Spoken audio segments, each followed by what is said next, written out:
En s'engageant dans l'armée, ils ont juré d'assurer la défense nationale en tout temps, en toutes circonstances et contre toutes les formes d'agression, d'assurer la sécurité et l'intégrité du territoire du Sénégal et de sa population. Certains ont payé de leur vie, d'autres ont été mutilés ou blessés sur le théâtre des opérations.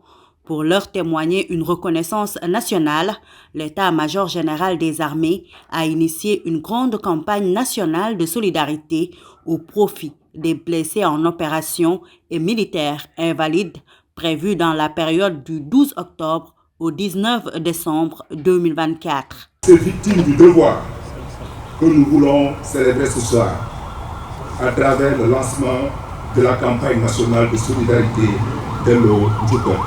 L'objectif majeur poursuivi est de favoriser le regroupement autour d'activités génératrices de revenus, conçues et pilotées par eux-mêmes, avec l'encadrement de l'Agence pour la réinsertion sociale des militaires. C'est d'abord l'expression symbolique de la solidarité au sein même des armées, en plus celle de tout un peuple pour ces vaillants soldats blessés et mutilés de guerre. La campagne nationale de solidarité à leur endroit Dello Djukkal reste ainsi conforme aux exigences opérationnelles de cohésion, gage d'efficacité par un soutien constant, particulièrement à l'endroit des familles, des camarades malades ou blessés en opération, une action qui répond parfaitement au concept armée-nation cher au chef de l'État, rappelé par le Premier ministre venu présider la cérémonie. Au-delà de la volonté du Dello Djukkal, signe de reconnaissance des sacrifices que vous avez consentis, cet élan de solidarité est une manifestation de la communion armée-nation, très chère à son Excellence le Président de la République. Et les armées auront constaté que depuis l'avènement de son Excellence à la magistrature suprême, rien quasiment ne se fait dans ce pays sans l'implication directe des armées. Sous ce rapport, cette journée s'inscrit donc en droite ligne de la vision du chef de l'État, illustrant parfaitement sa volonté de témoigner la reconnaissance de la nation à l'endroit des hommes et des femmes des armées pour leur engagement et leur sacrifice. Ainsi, le chef du gouvernement appelle toute la population à se joindre à l'action. Ainsi, j'invite tous nos compatriotes,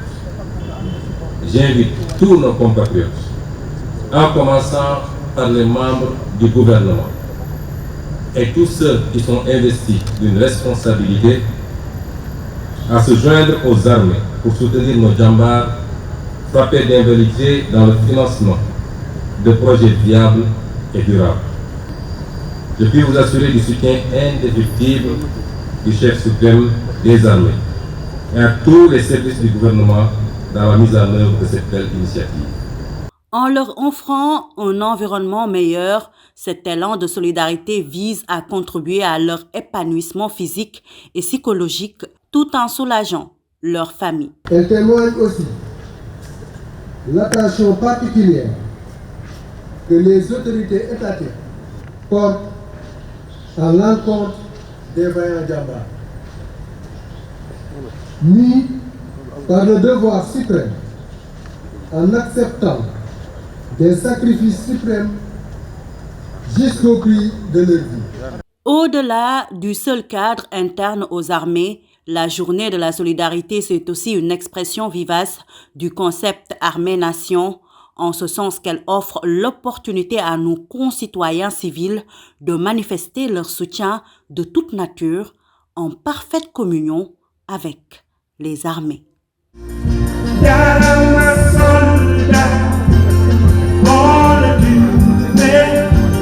On